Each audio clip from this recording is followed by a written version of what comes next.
आशा करते हैं कि आप लोग बेहतर होंगे। आज की क्लास में हम आपके लिए लेकर आए हैं मैथमेटिक्स की क्लास। आज की क्लास में हम लोग जानेंगे त्रिकोणमिति के बारे में कि त्रिकोणमिति क्या होती है और त्रिकोणमिति में ये जो निष्पत्तियाँ होती हैं, आप लोग त्रिकोणमिति निष्पत्तियों के बारे में सुने होंगे। इसमें साइन, कास, टैन, कॉट, सेक, कोसेक, ये जो निष्पत्तियाँ होती हैं, इन निष्पत्तियों के लिए हम कुछ डिग्री के बारे में पढ़ते चले आते हैं, जैसे 0 डिग्री, 30 डिग्री, 45 डिग्री या इससे अधिक। इन मानों को इन निष्पत्तियों के साथ कैसे हम ज्ञात करते हैं, आज की क्लास में हम लोग यही जानेंगे।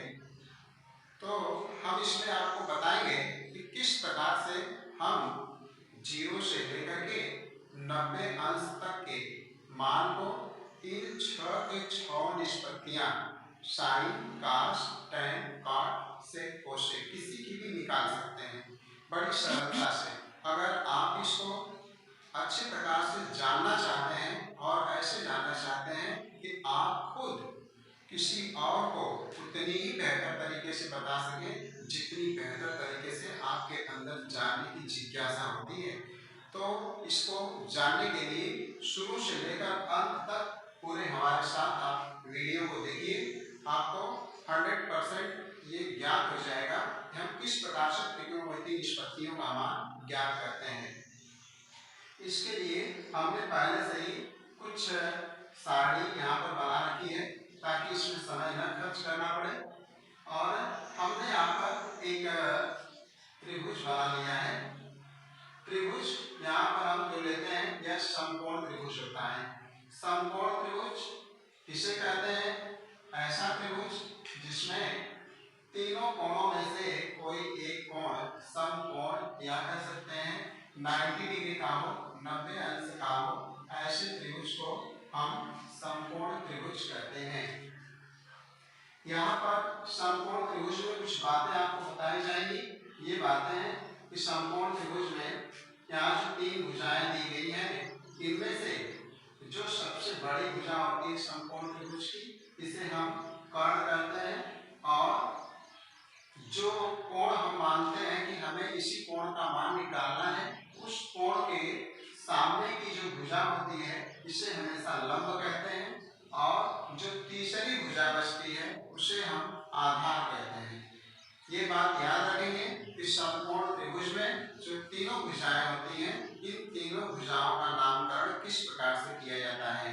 तो सबसे बड़ी भुजा जो होती है वो कर्ण कहलाती है, और जिस कोण का हमें मान निकालना होता है उसके सामने की भुजा लंब कहलाती है। और जो थर्ड भुजा बचती है इसे हम आधार कहते हैं। हमें इसे मान निकालना है इसका, इस कोण का, इसलिए इसके सामने की भुजा लंब हो जाएगी। लंब को L से दिखाया गया है, कर्ण को A से दिखाया गया है और आधार को A से दिखाया गया है। अब हमारे पास जो 6 त्रिकोणमितीय निष्पत्तियां हैं, साइन हमने इस कोण को थीटा माना है, इसलिए निष्पत्तियों को हम कोण के साथ जोड़कर लिखेंगे। Sine theta, cos theta, tan theta, cot theta, sec theta और कोसेक थीटा। तो हम इसमें ये जानेंगे कि साइन थीटा जो है, यह जो साइन की वैल्यू है ये किन निष्पत्तियों पर निर्भर करती है। इसलिए जो समकोण त्रिभुज है, इन तीनों समकोण त्रिभुज तीनों भुजाओं में से किन किन भुजाओं पर इसका वैल्यू निर्भर करता है। तो पाइथागोरस और कुछ अन्य गणितज्ञों ने मुख्य रूप से पाइथागोरस और त्रिकोणमितीय निष्पत्ति के आधार पर इन्हीं की सबसे ज्यादा भूमिका मानी जाती है।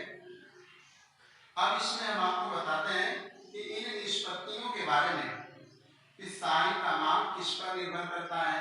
तो जो साइन होता है यह लंब और कर्ण पर। यदि हम साइन का मान निकालना चाहते हैं तो लंब और कर्ण का अनुपात ज्ञात कर ले तो हमें साइन का मान ज्ञात हो जाएगा।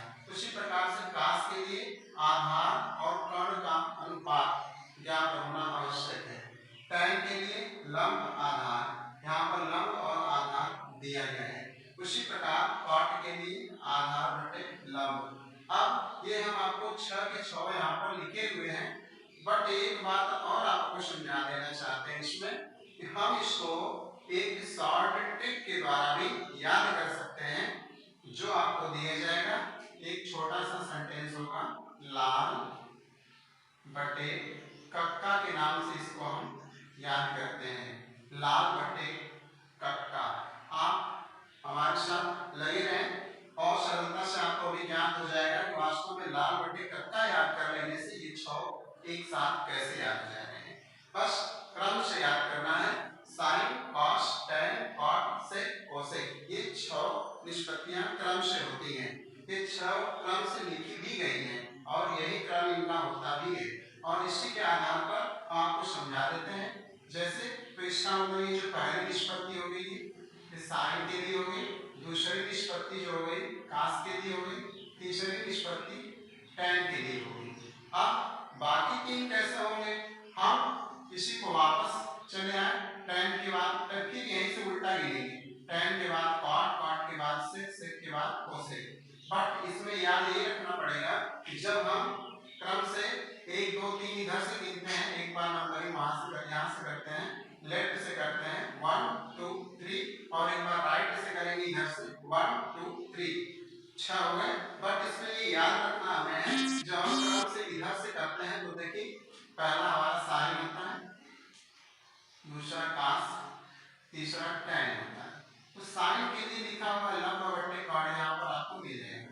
कास के लिए आधार बटे कर्ण, आधार बटे कर्ण यहाँ लिखा हुआ है। टैन के लिए लंब बटे आधार यहाँ पर मिल गया। 3 निष्पत्तियां हो गई। अब इसके बाद हम चौथी के लिए यहाँ पर जानते हैं, टैन के बाद यहाँ लिखेंगे कॉट, यहाँ पर लिखेंगे सेक, यहाँ पर लिखेंगे कोसेक। इस प्रकार से ये 3 निष्पत्तियां हमारी इधर से हो गई। बट हम इधर से जब करते हैं लेफ्ट, जो इधर से करते हैं गणना इसकी राइट से, तो ऐसे कंडीशन में ये बात हमें याद रखना पड़ता है कि कॉट के लिए ये व्युत्क्रम हम इसको करके लिखते हैं आधार बटे लंब, यहाँ लिखेंगे आधार बटे लंब। सेक के लिए कर्ण बटे आधार, कर्ण बटे आधार।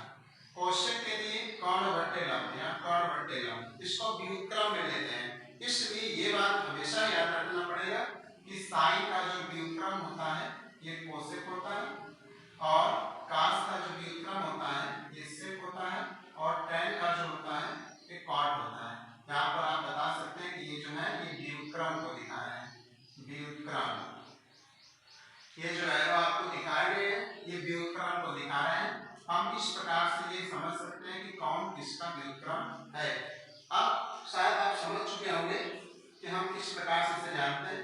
अब इसके बाद हम ये जानेंगे कि हम इसमें वैल्यू, यहाँ पर लिखा गया है पहले एंगल है, कोण, कोण को हम इस डायरेक्शन में दिखाते हैं, और नीचे ये निष्पत्तियां हैं 6 के 6। अब इसमें 0 से हम वैल्यू की गणना करते हैं। पहले 0, 30 डिग्री, 45 डिग्री, 60 डिग्री और 90 डिग्री। इससे अधिक की गणना करने के लिए हम दूसरी विधि का प्रयोग करते हैं, जिसको हम चतुर्थांश विधि कहते हैं। फिर आगे इसमें 0 से लेकर 90 डिग्री तक का वैल्यू गणना करना आपको बताएंगे। तो इसकी गणना करने के लिए आप इस प्रकार से पहले एक कॉलम बना लेंगे ऐसे, जिसमें कॉलमों की संख्या आप देख लें 1 2 3 4 5 6 7, और नीचे कुछ इस प्रकार से स्पेस छोड़ लेंगे, और इधर से 1 2 3 4 5 6, इस प्रकार से 7 बाई 6 में ऐसे इस प्रकार से कॉलम करके बना लिया जाएगा। अब इसमें हमें करना क्या है, हम इसका मान जब ज्ञात करना शुरू करेंगे बहुत सरलता से अब स्टार्ट होता है इस सारणी को बनाना। आप ध्यान दें, ये सारणी आपको बनाने निश्चित तौर पर आएगी, हम सिखा रहे हैं आपको। इसके लिए हम 0 के नीचे ये जो 6 मान है, हमने जो 6 लिखा है, इसके नीचे जो स्पेस हमने छोड़ रखा है, इसी के नीचे हम लिखेंगे 0। फिर 0 के बाद हम काउंटिंग करते हैं अपना कंटिन्यू 1 2 3 4। हम 0 से लेकर 4 तक वैल्यू लिख लेते हैं, काउंटिंग कर लेते हैं, गिनती करके लिख लेते हैं। अब इसके बाद जो है हम इसमें जो 4 हमें लास्ट में प्राप्त हुआ है, इसी से हम कैलकुलेशन करेंगे। देखिए इसी से हम सब में डिवाइड कर देते हैं, सब में 4 से भाग दे दिया जाता है। क्या हो गया बटे 4। हम ये कार्य सबके साथ कर लेंगे। पहले 0 से लेकर 4 तक लिखना, फिर 4 से सब में भाग देना। भाग देने के बाद हम एक लाइन और इसको बढ़ाते हैं। ये हमारा एक कार्य हो गया। पहला कार्य हमारा होता है 0 से लेकर 4 तक लिखना, दूसरा कार्य 4 से सब में भाग देना, फिर तीसरा कार्य हम लिखेंगे इसमें कि जो कटेगा उसको काटकर छोटा करना। इसमें कोई नहीं कटेगा, ऐसे ही लिख लेते हैं। इसमें भी नहीं कटेगा, 1/4 लिख लेते हैं। इसमें ये कटेगा 2 1 जा 2 2 2 जा 4, 1/2 हो जाएगा और इसको 3/4 ही रहने देते हैं। ये 4 कम 4 पूरा कट जाएगा इस प्रकार से। अब हम अगला स्टेप इसका करेंगे। अगला स्टेप जो हमारा होगा, इसमें हम इसका वर्गमूल लेते हैं। जो नॉमिनेटर और डिनोमिनेटर है, मींस दैट अंश और हर, हम दोनों का वर्गमूल लेकर लिखते हैं। 0 का वर्गमूल 0 होता है, 4 का वर्गमूल 2 होता है। तो अब लेकिन हम इसको जब भाग भी देंगे तो रिजल्ट हमको 0 ही प्राप्त होगा। अब इसमें देखिए, या तो हम इसको ऐसे 0 लिख लें, हम 0 ही लिख सकते हैं इसको। अब इसमें 1 का वर्गमूल लेंगे 1 होगा, 4 का वर्गमूल लेंगे 2 होगा। 1 का वर्गमूल 1 होगा, 2 का वर्गमूल कड़ी में 2 होगा। याद रखेंगे, जिस अंक का वर्गमूल नहीं निकलता है उसको हम पूर्णांक के रूप में दर्शाने के लिए कड़ी में करके दिखा देते हैं, क्योंकि जिसका वर्गमूल नहीं निकलता है वो पूर्णांक होता नहीं है, बट पूर्णांक रूप में प्रदर्शित करने के लिए कड़ी का प्रयोग कर दिया जाता है। अब इसमें 3 का वर्गमूल नहीं निकलेगा, कड़ी में 3 हो जाएगा, 4 का वर्गमूल 2 हो जाएगा, यहाँ पर 1 का वर्गमूल 1 हो जाएगा। इस प्रकार से हमने जो ये वैल्यू प्राप्त किया है, ये पहले निष्पत्ति की वैल्यू प्राप्त हो जाती है। ये साइन में सभी कोणों का मान यहाँ पर हो गया क्रमशः। तो आप क्रमशः में पहले 0 के नीचे 0 लिख लीजिए, इसके नीचे 1/2 हो गया, फिर 1/कड़ी में 2 हो गया, फिर इसके बाद कड़ी में 3/2 हो गया, फिर यहाँ पर 1 हो गया। अब दूसरी बात हमें जानना है कि हम ये जानते हैं कि साइन का व्युत्क्रम जो होता है ये कोसेक होता है। यहाँ पर बताया है साइन का व्युत्क्रम कोसेक, मतलब ये लंब बटे आधार है। हम इसको समझेगा तो इसमें ये लंब बटे आधार है, ये इसमें एक समझ सकते हैं नीचे लंब बटे आधार है। देखिए कोशक के लिए कर्ण बटे लंब होता है। अगर हम इसी को उल्टा कर दें, इसमें हम अगर सपोज दैट माने 1 है तो ये हो जाएगा कोशक के लिए 1/0, और 1/0 का वैल्यू होता है इनफाइनाइट, अपरिभाषित या कह सकते हैं अनंत। तो इसका वैल्यू हो जाएगा अपरिभाषित, और इसका जब हम व्युत्क्रम करेंगे 2/1 न लिखकर सीधे 2 लिख देते हैं, और हम इसको जब लिखेंगे तो सीधे सीधे कड़ी में 2 लिखते हैं, नीचे 1 न लिखें, और इसको हम 2/कड़ी में 3 लिख देंगे, और ये 1 का व्युत्क्रम 1 ही रह जाएगा। आप देखेंगे कि हमने 2 निष्पत्तियों के पूरे मान की गणना कर लिया है, कौन, साइन के लिए और उसके व्युत्क्रम कोशेक के लिए। अब बड़े आसानी से हमने 2 वैल्यूओं की गणना कर ली, अब 2 से 4 की गणना कर लेंगे बहुत सरलता से। ध्यान देंगे, बस इतना ही ध्यान देना है कि साइन का वैल्यू क्रम बदल करके, मतलब कि ऑर्डर चेंज करके, ऑर्डर इसका चेंज कर देंगे। पहले हम यहाँ से लिखना शुरू किए थे, अब हम इसी वैल्यू को यहाँ से लिखना शुरू कर देंगे काश के लिए। किस चीज को हम यहाँ से लिखेंगे, पहले 1, फिर यहाँ कड़ी में 3/2, फिर 1/कड़ी में 2, फिर 1/2, फिर यहाँ पर 0। आप देख रहे हैं कि हमें इस प्रकार से मान को सिर्फ बदल कर लिख देने का, मतलब आरोही क्रम और अवरोही क्रम आप जानते हैं ना कि पहले जिस क्रम में लिखे हैं उसको पहले बढ़ते से घटते क्रम में, फिर घटते से बढ़ते क्रम में। तो हमने जो भी क्रम समझ लिया इसको, ये जिस भी क्रम में लिखा हुआ था उससे चेंज करके हमने दूसरे क्रम में इसको लिख लिया। तो इस प्रकार से हमें काश का वैल्यू प्राप्त हो जाता है। अब एक बात और जाने कि काश का व्युत्क्रम जो होता है ये सेक होता है। बड़ी सरलता से फिर हम कार्य कर लेंगे अपना, देखें कितनी आसानी से हम लोग जान रहे हैं। अब 1 का व्युत्क्रम तो 1 ही होता है, अब इसका व्युत्क्रम 2/कड़ी में 3 हो जाएगा, इसका व्युत्क्रम कड़ी में 2 होगा, इसका 2 हो जाएगा, और 0 का व्युत्क्रम याद रखें अपरिभाषित होता है। हमने 4 वैल्यू बताया, 4 वैल्यू की गणना बड़ी सरलता से कर लेंगे। अब बचे 2 हैं tan के लिए, ये फिक्स है कि अगर हम tan की गणना कर ले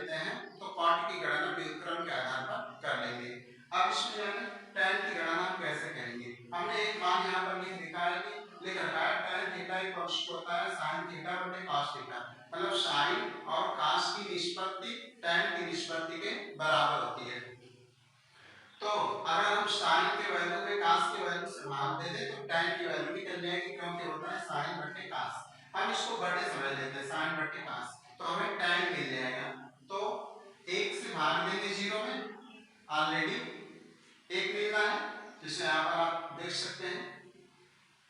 अब इसको हम इसमें से भाग देंगे, देखिए 2 से 2 कैंसिल हो जाएगा और मिलेगा 1 बटे कड़ी में 3, और यहाँ पर पूरा का पूरा डिवाइड हो जाएगा। देख रहे हैं दोनों वैल्यू सेम है, तो यहाँ पर 1 प्राप्त हो जाएगा, ये 2 से 2 डिवाइड हो जाएगा, यहाँ पर कड़ी में 3 बचेगा। यहाँ 0 से जब भाग देते हैं इसमें, तो 0 से भाग देते हैं तो अपरिभाषित प्राप्त हो जाता है। इस प्रकार से हमने देखा कि हमने 5वें वैल्यू को भी प्राप्त कर लिया। अब इसके बाद छठवां प्राप्त करना बहुत ही आसान है। क्या? या तो हम क्रम के आधार पर चिन्ह करके लिख लें, या तो व्युत्क्रम के आधार पर चिन्ह कर लें। क्रम आरोही अवरोही और व्युत्क्रम, आप समझ जा रहे हैं, व्युत्क्रम मतलब न्यूमरेटर को डिनोमिनेटर में, डिनोमिनेटर को न्यूमरेटर में, मतलब अंश को हर में, हर को अंश में चेंज करके। तो इस प्रकार से अगर हम इसको क्रम में करते हैं तो यहाँ पर इनफाइनाइट हो जाएगी, और यहाँ पर कड़ी में 3 हो जाएगी, और यहाँ पर 1 हो जाएगा, और यहाँ पर 1/√3 ही रहेगा, और यहाँ पर ये 0 हो जाएगा। तो इस प्रकार से हम लोगों ने ये देखा कि हम 0 से लेकर के 90 डिग्री तक साइन, कॉस, tan, cot से कोसेक में से किसी का भी वैल्यू की गणना करनी हो तो हम किस प्रकार से करते हैं, इस प्रकार से हम पूरी की पूरी सारणी बना सकते हैं। तो अब इसके बाद हम लोग ये जानेंगे कि हम किस प्रकार से 90 डिग्री से अधिक मानों की गणना कर सकते हैं। 90 डिग्री से अधिक के मानों की गणना करने के लिए हमें चतुर्थांश का सहारा लेना पड़ता है, और चतुर्थांश का सहारा लेने के लिए हम आज ही आपको इसमें बताएंगे किस प्रकार से हम चतुर्थांश के माध्यम से कार्य कर सकते हैं। तो इसके लिए पहले इसको थोड़ा सा साफ कर लिया जाए।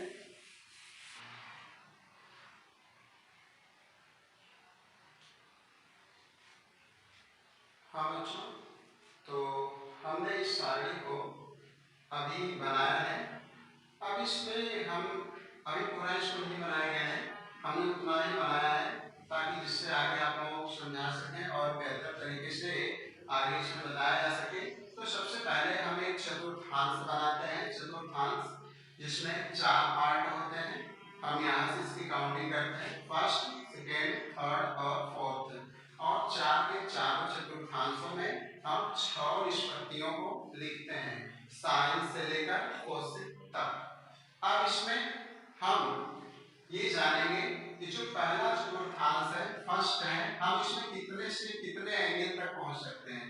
हमारा जो एंगल होगा, देखो बच्चों, यहाँ से यहाँ तक 0 से 90 डिग्री तक, 0 से 90 डिग्री तक का कैलकुलेशन हो सकता है इसमें। तो इसमें जो भी हम गणना करेंगे, अधिकतम मान इसका 90 डिग्री हो जाएगा, और जो न्यूनतम मान होता है हम उसको थीटा मान लेते हैं कि हम जो कम से कम कोण बनाएंगे इसमें 95 से 90 अंश से जो भी कोण बनाएंगे, हम उनमें से इसकी निष्पत्ति की गणना कर सकते हैं। तो पहले के लिए हमारा होता है 90 डिग्री माइनस थीटा होता है। इसी प्रकार से जो दूसरे चतुर्थांश में जब हम आगे आएंगे ऐसे, तो 90 के बाद हम जो भी कोण बनाएंगे, 90 में ये झुकने लगेगा, ये कोण अधिक होने लगेगा। 90 हमने मान लीजिए यहाँ पर कोण थीटा बनाया था, तो पूरा का पूरा एंगल 90 था, तो हमें ये एंगल कैसे पता चलेगा, तो 90 में से ये थीटा हटा देंगे तो ये एंगल पता चल जाएगा। इसलिए इसमें निष्पत्ति के आधार पर जो कोण था 90 माइनस थीटा के द्वारा दिखाया गया था। अब इसमें हम अगर इसमें कोई एंगल ऐसे बनाना चाहेंगे, तो अब इसमें ये यहाँ से यहाँ तक 90 हो चुका है।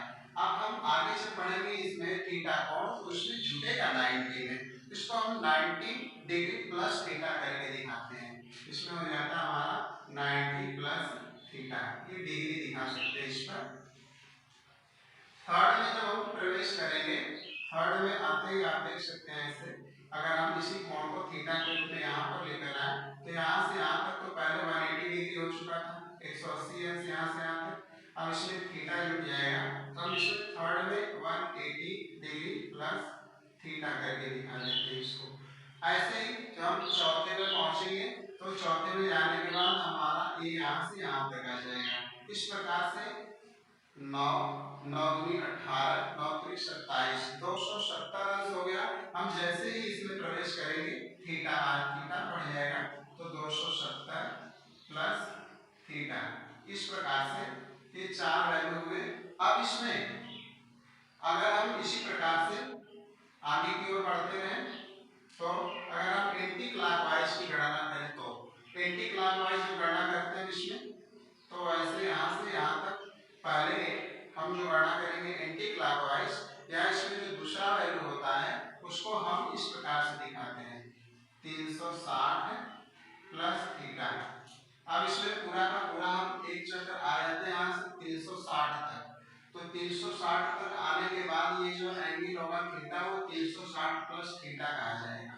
लेकिन अगर हम इसकी गणना दूसरे चतुर्थांश की गणना करें तो दूसरे चतुर्थांश की गणना करने के लिए आप इसमें देखेंगे तो ऐसा हो जाएगा इसमें 180 माइनस थीटा। इसमें 180 माइनस थीटा क्यों होता है? क्योंकि इसमें जो वैल्यू होता है जब एंटी डायरेक्शन में गणना करेंगे तो जो एंगल था ये सेकंड वाले के लिए ये थीटा है तो यहाँ से यहाँ तक टोटल एंगल 180 अंश हो जा रहा है। तो अगर हम इसकी गणना करना चाहें कि ये कोण कितना होगा तो 180 माइनस थीटा पूरा पूरा 180 हो गया। 180 में से अगर हम इस थीटा को अगर इसको थीटा मान के गणना करें इस थीटा को घटा दें तो पूरा का पूरा ये वैल्यू पता चल जाएगा। तो इस प्रकार से ठीक इसी प्रकार से 180 के बाद आपको इसमें मिलेगा इस लाइन में 270 हो जाएगा तो 270 माइनस थीटा हो जाता है। फिर इसी प्रकार से 270 के बाद इसमें आ जाएगा 360 माइनस थीटा। तो ये बात आप याद रखेंगे कि चतुर्थांशों में किस प्रकार से इन मानों को दर्शाया जाता है। सबसे पहले आप एक ट्रिक के द्वारा इसको याद कर सकते हैं बट उससे पहले ये बात याद रखें इसमें एक अलग से प्लस थीटा पाया जाता है इसमें माइनस थीटा पाया जाता है। पहले चतुर्थांश में प्लस थीटा और चौथे में माइनस थीटा। अब अगर इसको ट्रिक के द्वारा आप याद करना चाहते हैं तो जरा ध्यान देंगे इसमें बड़े आसानी से याद हो जाएगा आपको। पहले माइनस वाले के लिए बताते हैं आपको माइनस वाले का देखिए याद कीजिए 9 के 9 9 दूनी 18 9 त्रिक 27 9 चौको 36 बड़े आसानी से याद कर लीजिए। 9 के 9 90 माइनस थीटा 9 दूनी 18 180 माइनस थीटा 9 त्रिक 27 270 माइनस थीटा 9 चौको 36 360 माइनस थीटा ये हो गया। और प्लस वाले के लिए आपको याद करना है। प्लस वाला आप कैसे याद करेंगे तो प्लस वाले के लिए देखिए हमने इसको पहले चतुर्थांश से याद करना शुरू किया था माइनस वाले को। अब बस ये याद रखना है कि प्लस वाले को दूसरे चतुर्थांश से याद करेंगे और पहाड़ा वही पढ़ेंगे। चलो देखिए 9 के 9 9 दूनी 18 9 त्रिक 27 9 चौको 36 बस इतना ही याद करना है पूरा याद हो जाएगा। इसमें याद रखो माइनस वाले को पहले चतुर्थांश से हम मल्टीप्लाई करके चले जाएंगे और प्लस वाले को दूसरे चतुर्थांश से आपको याद हो जाएगा। अब इसके बाद हम जानेंगे कि किस चतुर्थांश में किसका वैल्यू प्लस होता है। इसके लिए एक सेंटेंस याद करेंगे A S T C A S T C. इसके अतिरिक्त दूसरा सेंटेंस भी याद कर सकते हैं बट पहले इसका आपको समझाते हैं। ए से होता है आल यस से हम समझ लेते हैं स्टूडेंट इसको हम टी से कर देते हैं टेकन इसे हम कर देते हैं सी से कॉफी। तो सेंटेंस से बन जाएगा all student taken coffee. All student taken coffee means that सभी बच्चों के द्वारा जो है सभी बच्चों के द्वारा चाय दी गई कॉफी दी गई। तो हम अब इसमें आपको बताते हैं ऑल ऑल का मतलब संपूर्ण ऑल प्लस हम इसको पहले चतुर्थांश में जितने निष्पत्तियां हैं सबको प्लस से समझते हैं। ऑल प्लस सबके वैल्यू प्लस में होते हैं। याद रखेंगे इस बात को कि सबका वैल्यू प्लस में होता है। दूसरे पे यस यस ऊपर आएंगे पहले यस मिल जाएगा। यहाँ भी यस मिलता है बट ऊपर से आने में जो पहले मिला है साइन मिल रहा है साइन और उसका अपोजिट कोसेक ये दोनों प्लस होते हैं साइन और कोसेक प्लस बाकी सब के सब वैल्यू माइनस में होते हैं। अब तीसरा tan, ऊपर से आना शुरू करेंगे, tan की वैल्यू मिलेगी tan वाला t से tan। अब इसको देखेंगे tan और उसका अपोजिट cot, ये दोनों प्लस होते हैं, बाकी सब के सब वैल्यू माइनस में होते हैं। तो यहाँ पर इसको प्लस कर देते हैं, बाकी सभी वैल्यूज को माइनस कर देते हैं। अब इसके बाद हमारा आएगा c, अब ऊपर से आएंगे c cos पहले ही मिल जाएगा, cos का उल्टा sec, तो यहाँ पर cos और sec माइनस प्लस में कर देते हैं, बाकी सभी वैल्यू माइनस में हो जाते हैं। तो इस प्रकार से हमने एक सेंटेंस के द्वारा याद कर लिया ASTC के द्वारा कि हम कैसे जानेंगे किस चतुर्थांश में किस निष्पत्ति का मान प्लस होता है और किस निष्पत्ति का मान माइनस होता है। तो दो सेंटेंस आपको मिले, पहला ASTC के रूप में और दूसरा ऑल स्टूडेंट टेकिंग कॉफी। आप एक लाइन इसको लिख सकते हैं, ऑल स्टूडेंट टेकिंग कॉफी। पहले ऐसे बताया जाता है all silver tea cup, all silver tea cup ऐसे बताया जाता है, उसको भी याद कर सकते हैं। तो ये आप लोगों ने देखा हम इसमें किस प्रकार से इसको बनाते हैं, अभी हमने बनाना बताया है, हम इसमें वैल्यू लिखना बताएंगे और उससे पहले एक आदत और है जिसको भी समझा देते हैं। अब हम ये आपको बताएंगे कौन सा वैल्यू इसमें चेंज होता है और कौन सा वैल्यू इसमें नहीं चेंज होता है, बदलता है और कौन नहीं बदलता है। तो हम यहाँ पर आपको पहले बताएंगे चेंज वाले वैल्यू की चेंज कौन कौन से होते हैं, किसके किसके मान चेंज हो जाते हैं। तो यहाँ पर आपको याद रखना पड़ेगा 9 मींस दैट 90 चाहे प्लस थीटा वाला हो चाहे 90 माइनस थीटा वाला, दोनों चेंज होते हैं। और इसके बाद 270 प्लस माइनस थीटा, आप समझ गए होंगे 270 चाहे प्लस थीटा वाला हो चाहे माइनस वाला, ये दो के दोनों चेंज होते हैं। अब इसके बाद जो वैल्यू बचता है उसको नो चेंज में लिखेंगे हम, नो चेंज। जैसे क्या बचा 180 प्लस माइनस थीटा और 360 प्लस माइनस थीटा, ये दोनों वैल्यू जो है वैल्यू जो होते हैं ये नो चेंज होते हैं। इसके बाद प्लस माइनस थीटा लिखेंगे, ये सब के सब नो चेंज होते हैं। बड़ी सरलता से आपको याद कर लेना पड़ेगा, इसमें बस इतना ही जानना है कि कौन चेंज होता है कौन नहीं चेंज होता है। अब इसके बाद ये जानेंगे अगर चेंज होता भी है तो किसमें बदलता है, याद रखेंगे। इसकी कहानी थोड़ी और आगे चलेगी, इसकी कहानी तो यहीं पर रुक जाएगी, ये नहीं बदलता है तो जितने में रहेगा जिसमें रहेगा उसी में उसका वैल्यू हम ज्ञात कर लेते हैं, निकाल कर रख लेते हैं। अब इसमें ये हम जानेंगे कि चेंज होता है जो वो किसमें चेंज होता है। इसमें याद रखेंगे जो साइन होता है कास में चेंज होता है और कास साइन में, tan जो है कॉट में चेंज होता है कॉट tan में, सेक कोसेक में चेंज होता है कोसेक सेक में, याद रखेंगे। सब में इसी प्रकार से बदलेगा, एक में बता दिए सबके लिए कि साइन कास में बदलेगा, कास साइन में बदलेगा, tan कॉट में बदलेगा, कॉट tan में बदलेगा, सेक कोसेक में बदलेगा और कोसेक सेक में बदलेगा। इस प्रकार से सबके लिए एक रूल्स होंगे। अब इसके बाद अब हम आपको बताएंगे हम किस प्रकार से वैल्यू की गणना करेंगे, इसमें कैसे मान निकालेंगे, हमें क्या क्या स्टेप से गुजरना पड़ेगा, हम इसका मान निकालेंगे के लिए किन किन स्टेप से गुजरना है इसको जानेंगे। सबसे पहले हम आपको कुछ मान निकालना यहाँ पर बताते हैं, चलिए देखते हैं। जैसे हम ले लेते हैं tan 135 अंश का मान निकालना है। हम अभी इससे पहले आप लोगों को समझाए थे कि हम 0 से लेकर 90 अंश तक का मान कैसे निकालेंगे, बट 90 के बाद अगर मान लीजिए 45 उसमें जुट गया, और याद रखेंगे कि जो उसमें वैल्यू जुटते हैं ना हम उन्हीं वैल्यूओं को निकाल सकते हैं जिनमें वही वैल्यू जुट कर बने हों। जैसे आप समझो कि हमने बताया था 0 अंश 30 अंश 45 अंश 60 अंश 90 अंश, हम इसके द्वारा उन्हीं वैल्यूओं को निकाल सकते हैं जिसका या तो इसी से गुणा हो गया हो या तो इसी में वो जुट गया हो। जैसे हम क्या समझते हैं इसी में हम 5 से गुणा करते हैं तो हमें क्या मिल जाएगा 150, हम 150 अंश का वैल्यू निकाल सकते हैं। इसमें किसी भी संख्या का पूर्णांक संख्या का अगर गुणा कर दें तो जो भी आएगा हम उसका वैल्यू निकाल सकते हैं, या फिर हम इसमें किसी को जोड़ दें और जोड़ेंगे तो इन्हीं में से कोई जोड़ेंगे, अतिरिक्त ऐसे कोई नहीं जोड़ेंगे जिनका वैल्यू हमें पूर्व ज्ञात ना हो, जो पूर्व ज्ञात वैल्यू है इन्हीं में से जोड़ेंगे। जैसे अगर हम इसमें जोड़ देते हैं 90 तो हम 150 पर आ जाएंगे। अगर हम इसमें जोड़ देते हैं फिर 90 जोड़ देते हैं मान लीजिए, तो हमें 180 मिल जाएगा। तो इस प्रकार से इन गणनाओं को हम कर सकते हैं। यहाँ हमारे मन में आ गया कि हम यहाँ पर जैसे 45 जोड़ दें, तो आप देख सकते हैं कि 60 और 45 आ जाएगा 105। इस प्रकार से इन निष्पत्तियों की गणना हम कुछ हद तक कर सकते हैं, और इनमें भी कुछ ऐसे होते हैं कि जिनकी गणना हम सरलता से नहीं कर सकते, उसके लिए कुछ और स्टेप से गुजरना पड़ता है। तो आइए हम 135 का मान आपको निकालना बताते हैं कैसे निकालते हैं। तो सबसे पहला काम स्टेप को जानना। सबसे पहला काम हम इसको चतुर्थांश के आधार पर बांटेंगे। याद रखेंगे, स्टेप याद रखना बहुत जरूरी है। तो पहला काम हम इसको बांटेंगे तो इक्वल्स टू ऐसे लिखेंगे 10 90 प्लस 45।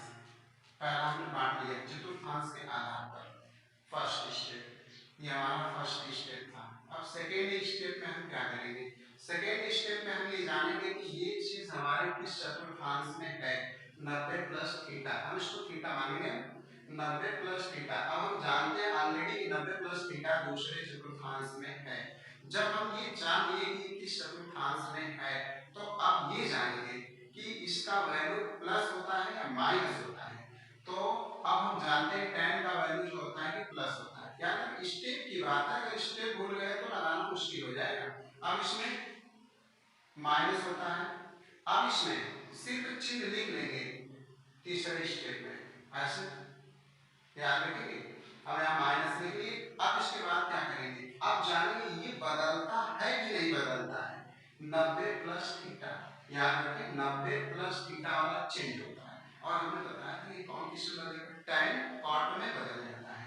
तो जरा देखें tan cot में बदल जाएगा, tan को हम लिखेंगे cot।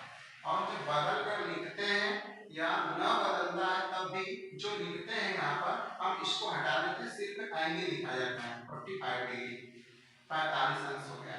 अब ये बात जान लेना है कि हमें अगला स्टेप क्या है। अब इस वैल्यू को हम रख देते हैं कि 45 डिग्री का वैल्यू क्या होता है। हमने 0 से लेकर 90 अंश तक का मान निकालना भी समझा दिया आपको। तो हम इसका जानते हैं कि मान क्या होता है, 1 होता है। इस प्रकार से 1 हम इसको ऐसे लिख सकते हैं, या सीधे लिख सकते हैं -1, क्योंकि cot 45 अंश का मान 1 होता है। तो 1 का गुणा हम इस माइनस वाले चिन्ह के साथ करेंगे तो -1 प्राप्त हो जाएगा। तो हम 2-3 वैल्यू आपको इसका समझाते हैं। चलिए आगे चलते हैं हम। जैसे sin 210 अंश का मान निकालते हैं, कैसे इसका वैल्यू निकालेंगे। चलिए पहला स्टेप चतुर्थांश के आधार पर बांटना। sin 180 प्लस 30, इसको बांट लें। अब इसके बाद हम जानेंगे किस चतुर्थांश में है। चलो देखिए तीसरे में है। पहले बांटना फिर जानना किसमें है। तो जब जान गए कि तीसरे में है तो फिर ये जानेंगे कि ये बदलता है, मतलब इसका चिन्ह क्या होता है। अब हम जानेंगे 180 प्लस तीसरे में साइन का मान माइनस होता है, तो यहाँ पर हम सबसे पहले माइनस लिख लेंगे। अब खोजेंगे ये बदलता है कि नहीं बदलता है। 180 प्लस थीटा नो चेंज होता है, याद रखें नो चेंज का मतलब जब चेंज होता है तो साइन काश में काश साइन में, जब नहीं चेंज हो रहा है तो साइन का साइन ही लिखा जाएगा। ऐसे साइन ही लिखेंगे और एंगल लिखते हैं 30 अंश। जो एंगल यहाँ पर लिखे थे वैसे ही चेंज होगा तब भी एंगल ही केवल लिखेंगे, नो चेंज होगा तब भी एंगल ही लिखेंगे। क्या रखेंगे इस बात को।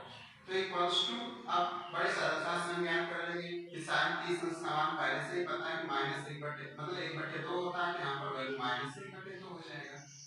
इस प्रकार से आप किसी का भी वैल्यू निकाल सकते हैं। इसको थोड़ा सा अगर आप समझे तो इसको दूसरे तरीके से भी लगा सकते हैं। जरा देखो ना इस सवाल को, ये 210 है तो हम इसको लिख सकते हैं sin 270 माइनस 60, तब भी 210 आएगा घटाने पर। चलो देखो ना 270 में से 60 घटाएंगे तो 210 मिलना है। अब इसके बाद हम जानेंगे, सबसे पहले बांट लिए, बांटने के बाद दूसरा काम क्या करते हैं, ये जानते हैं कि चतुर्थांश में, तब भी आप पाएंगे उसी चतुर्थांश में, चाहे प्लस वाले पर हल करो चाहे माइनस वाले पर हल करो, आप उसी चतुर्थांश में ही रहेंगे। बस ये जान लेना है हमें कि नियम प्लस वाले का क्या होता है माइनस वाले का क्या होता है। मतलब कि यहाँ पर हम 180 प्लस पर तोड़े हैं, 270 माइनस पर तोड़े, इसको प्लस माइनस कर रहे हैं, तो इस पे आधार पर ये जानना पड़ेगा कौन चेंज होता है। होता है, कौन वो चेंज होता है। तो इस पर हम देख लेते हैं आगे। अब 270 पहले ही बांट लिए, बांटने के बाद यानी कि चतुर्थांश में है तो तीसरे में आ गए। फिर ये जानेंगे कि इसका मान माइनस में होता है कि प्लस में होता है, तो पहले से ही जानते हैं इसका मान माइनस में होता है। फिर इसके बाद ये जानेंगे ये चेंज होता है कि नहीं चेंज होता है, तो हमें ये पता है कि 270 वाला चेंज होता है। अब याद रखो साइन बदल जाएगा कास में, यहाँ लिखना पड़ेगा कास, और थीटा का वैल्यू लिखेंगे 60 डिग्री, यहाँ पर डिग्री लिखेंगे। अब हमें डायरेक्ट देखिए कास 60 अंश का मान ज्ञात होना चाहिए। कास 60 अंश का जो मान होता है ये 1/2 होता है ना, माइनस पहले से माइनस 1/2 हो जाएगा।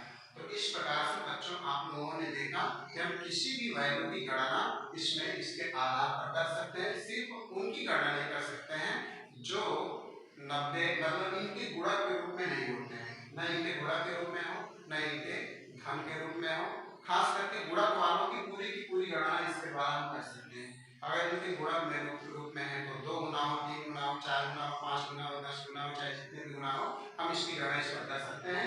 बट इसमें जैसे इसमें प्लस वाला बताए हैं तो प्लस वालों की कुछ ऐसे वैल्यू आते हैं जिनकी गणना इसके आधार पर नहीं हो पाती है। इसके लिए कुछ अदर रूल्स होते हैं, इस रूल्स के बारे में भी आपको कभी बता दिया जाएगा। बट आपको ये इंटरमीडिएट का कोर्स आगे समझाने के लिए बताया जा रहा है, इसलिए आपके लिए वो काफी महत्वपूर्ण है। तो यदि आपको ये लेक्चर समझ में आया हो तो आप लोग हमारे चैनल को सब्सक्राइब कीजिए और वीडियो को लाइक कीजिए और शेयर कीजिए। वीडियो वॉचिंग करने के लिए थैंक्स।